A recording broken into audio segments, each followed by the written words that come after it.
kontynuuję film, jak narcyz wyciąga energię ze swoich ofiar. Część druga. To nie jest na poziomie osobowości. Jakby było na poziomie osobowości, to byśmy mogli łatwo to przerwać. Moglibyśmy mieć o wiele większe wpływ na to, co robimy.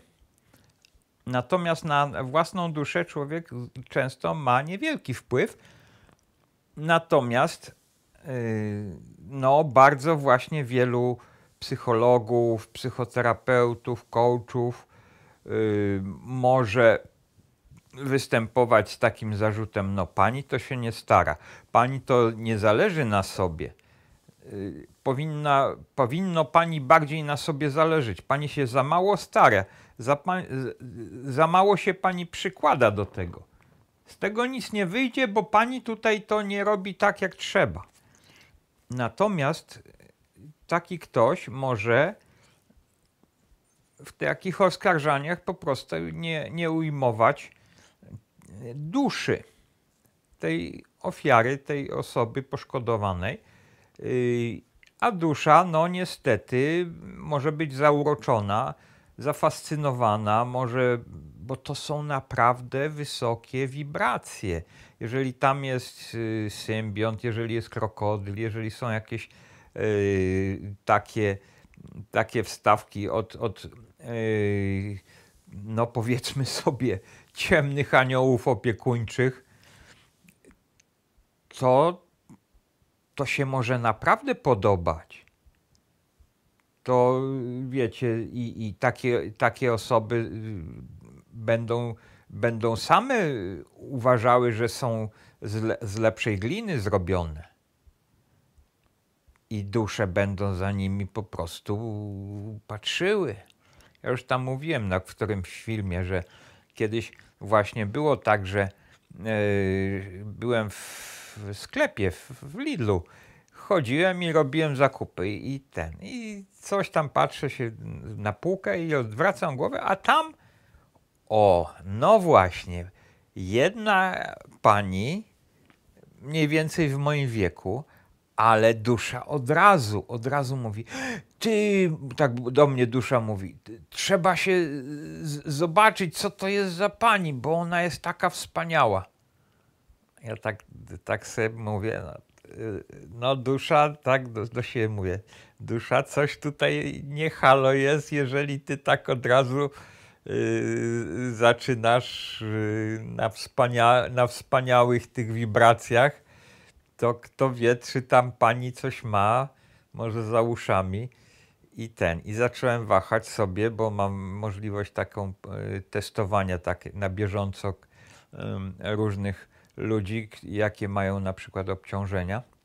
No i wychodzi na to, że pani ma krokodyla buddialnego, czyli takiego jak właśnie bardzo często kobiety takie mają, które chcą się pokazać i chcą pokazać, że są takie wspaniałe, takie ponętne i tak dalej, i takie nieodgadnione. Tak, ja mówię do duszy: już wiem, co ci tutaj zaczęło grać. Co mi w duszy gra? No właśnie. Dobrze. Także mieliśmy tutaj przykład, jak narcyz jest wysoce niezgodny. Narcyz może być wysoce wrażliwy. Narcyzi bardzo często prezentują siebie jako osoby wrażliwe. No i ofiara, partner ma w duszy taką nadzieję. On jest wrażliwy, ja też jestem wrażliwa, będziemy parą, będzie się nam dobrze będziemy się rozumieć, będzie nam dobrze ze sobą. Po jakimś czasie okazuje się, że ten narcyz jest wrażliwy, ale na siebie. Nie jest za bardzo zainteresowany drugą osobą. Jeżeli już jakoś zainteresowany jest, to bardzo często tylko zewnętrznie, że o, pani się podoba mu, że jest seksualnie atrakcyjna, że tam może zapewnić jakieś zasoby, no to warto się nią zainteresować. O, takie coś. Poza tym jest taka empatia poznawcza, jak to mówią psychologowie, to znaczy, że osoba narcystyczna będzie chętnie rozmawiać na temat tego drugiego człowieka, ale na temat jego wydarzeń w życiu, na tematy zewnętrzne. Narcyz nie będzie chciał dawać dostępu do obszaru uczuć ani sobie, ani też nie będzie... On oczywiście może przeżywać różne emocje, ale to będą emocje takie zewnętrzne. Bardzo często w kierunku gniewu jest to i jak go zresztą się rozgniewa, to też i wściekłość jest, ale to jest takie powierzchowne. Natomiast uczuciowości no, nie da nam. Nie da nam takiej głębokiej, tam może być jakiś smutek, jakiś żal, może być poczucie pokrzywdzenia, ale to jest takie sztampowe. Natomiast takie wrażenie, że tam jest wrażliwość, to ofiara może w duszy mieć poczucie, że nie jest narcyz wrażliwy na nią. Gorzej, w jakichś kłopotach może wręcz być chamski, nie liczący się z odczuciami drugiej strony.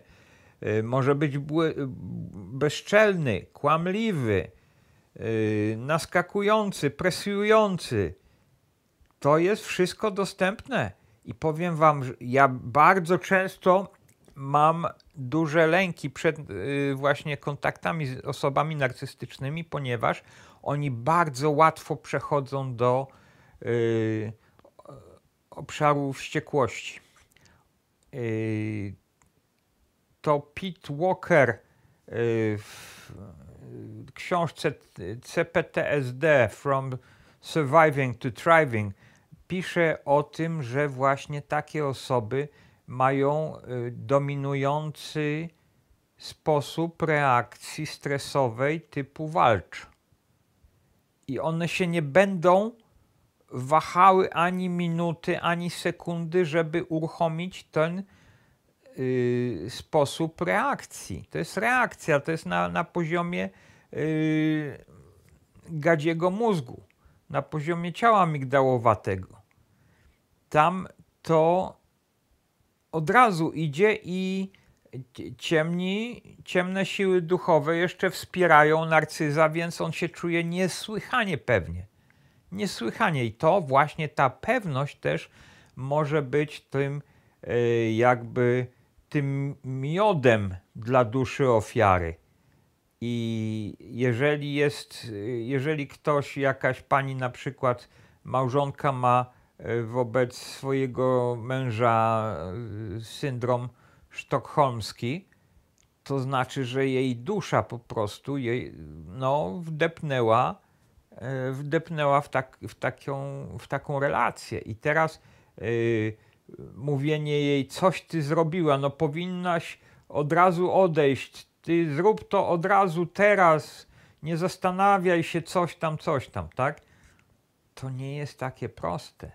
Człowiek nie składa się tylko z osobowości.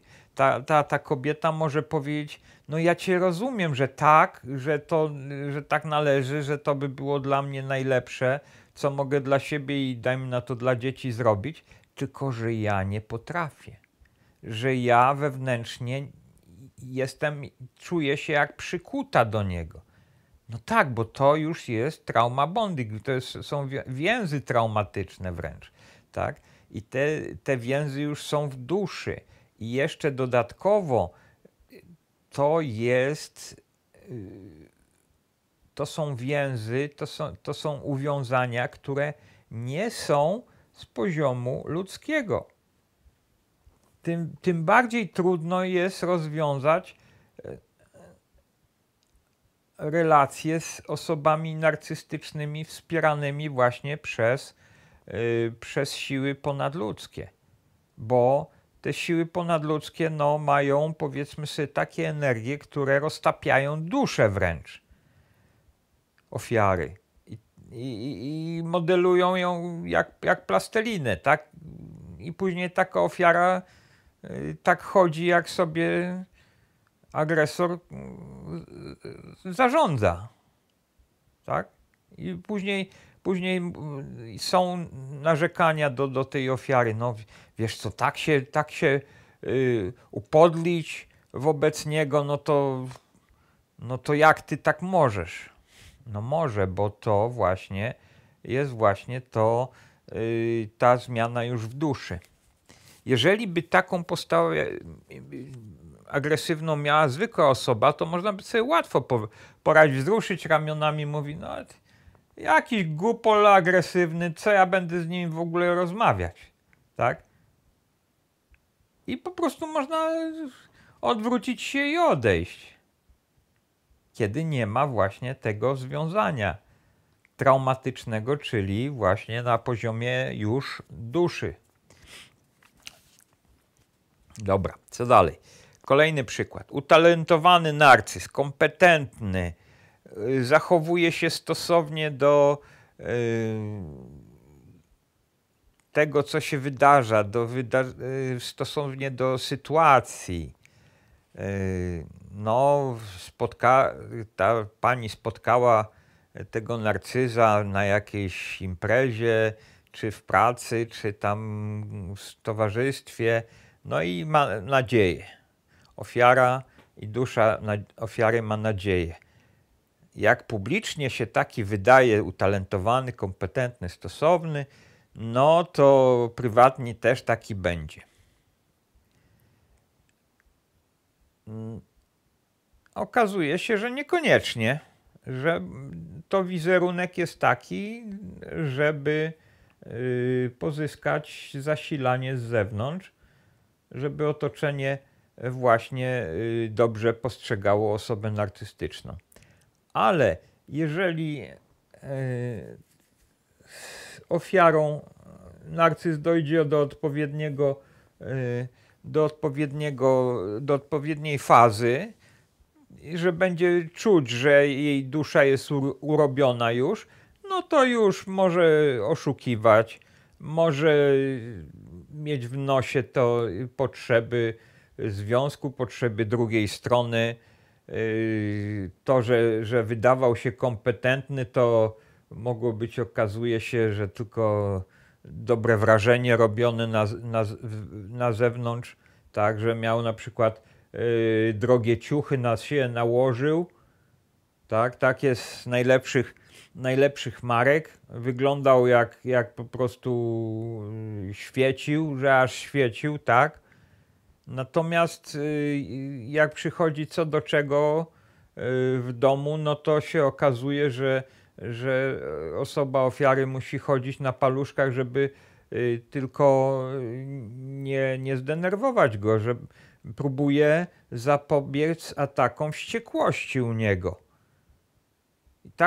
I wizerunek narcyza publiczny, a domowy może być po prostu skrajnie inny.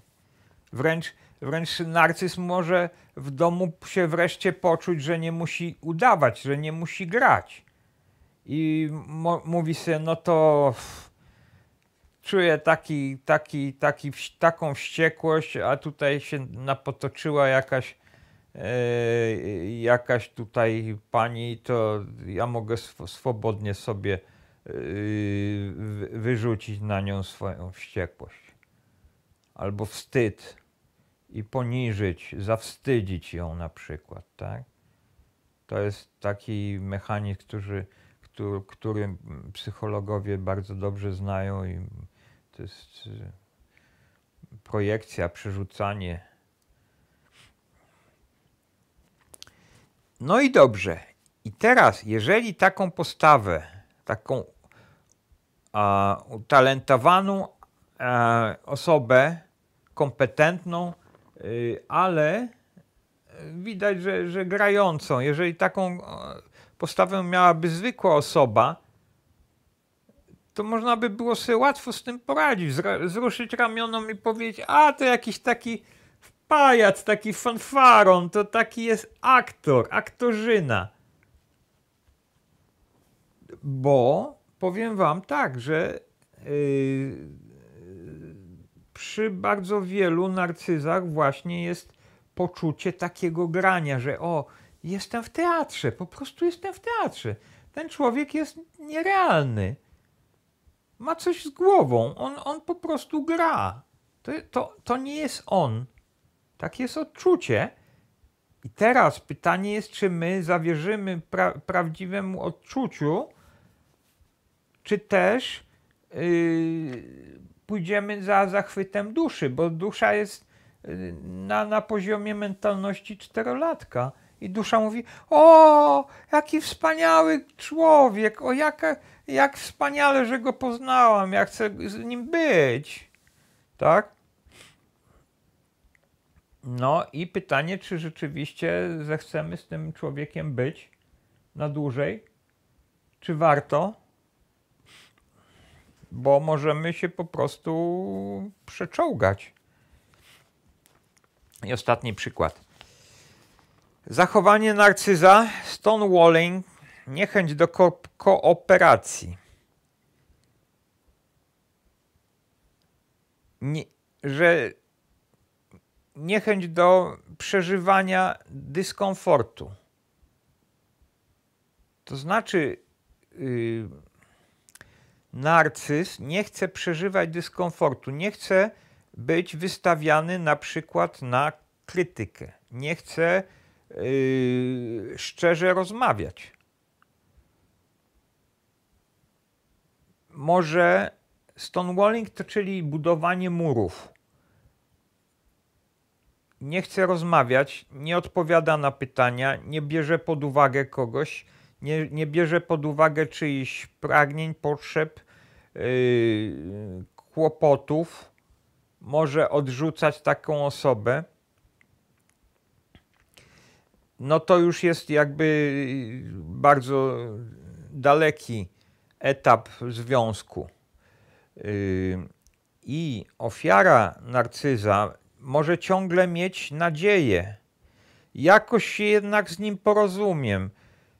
Tyle potrzebujemy razem ustalić. Mamy takie razem zadania, plany, potrzeby, konieczności. Potrzebujemy się dogadać. Przecież to jest takie ludzkie. No przecież to jest proste. Trzeba ustalić coś. A tutaj narcyz nie. Nie. I ta ofiara po prostu jest zmieszana, zestresowana, może zapominać o sobie i o trzeźwej postawie. Może nie pamiętać, jak się w ogóle współpracuje. No bo narcyz jakby próbuje wymusić chore relacje.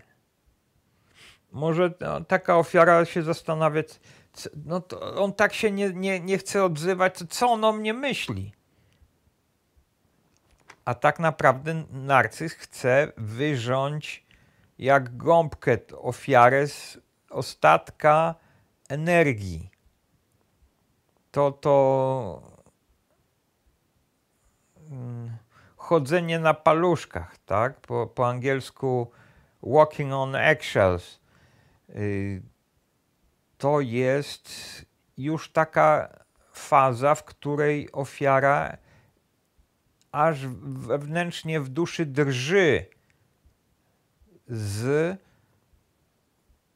niepokoju, że znowu coś będzie nie tak, że znowu coś się nie spodoba narcyzowi, że coś znowu nie będzie w porządku i po prostu to drżenie to już jest właśnie jeden z bardzo zaawansowanych efektów wytracenia energii osobistej.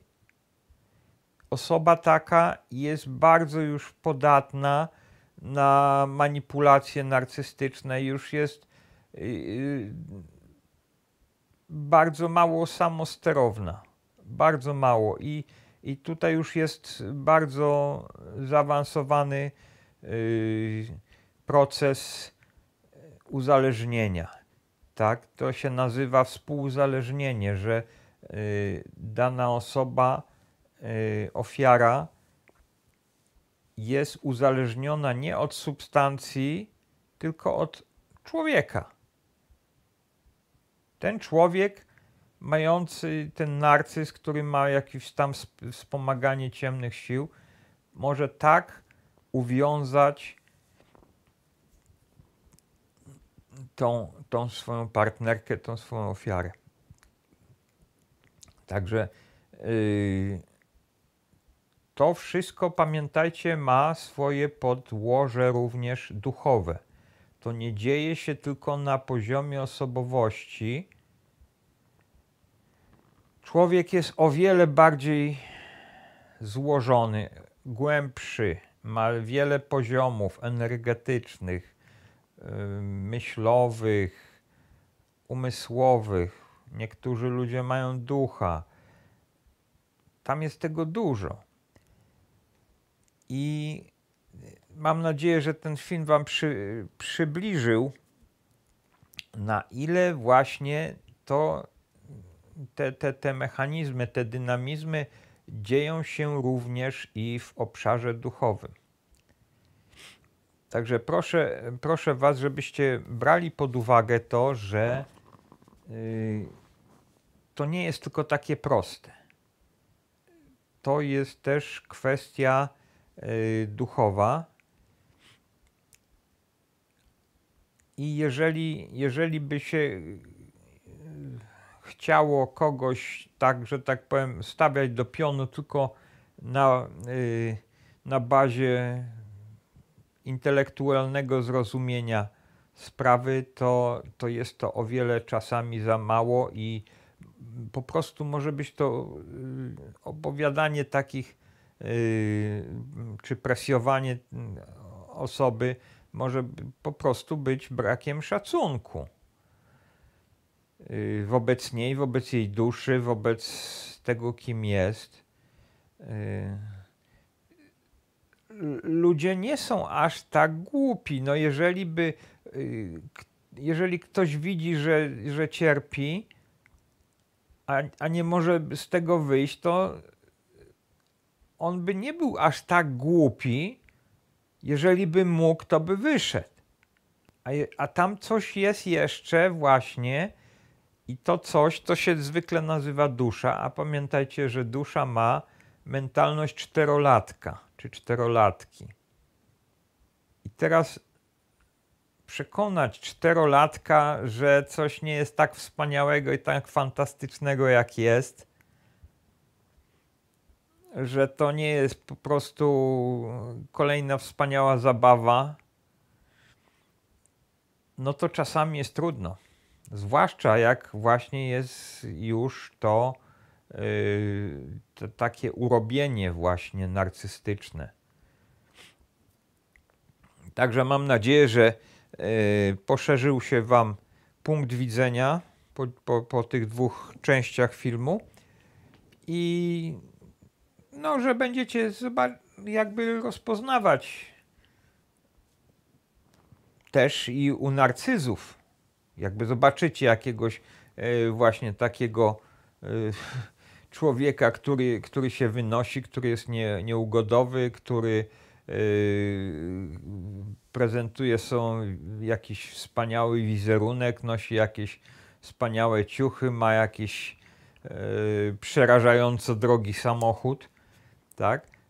Proszę pamiętać, że zwykle tam za tym też są duchowe siły ze strony ciemnej.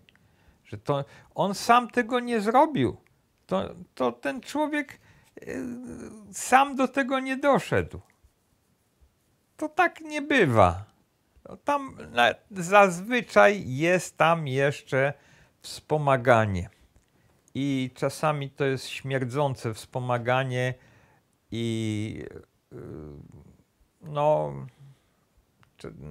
w większości przypadków naprawdę nie ma co się z takimi zadawać, bo po prostu są to osoby no bardzo często właśnie toksyczne.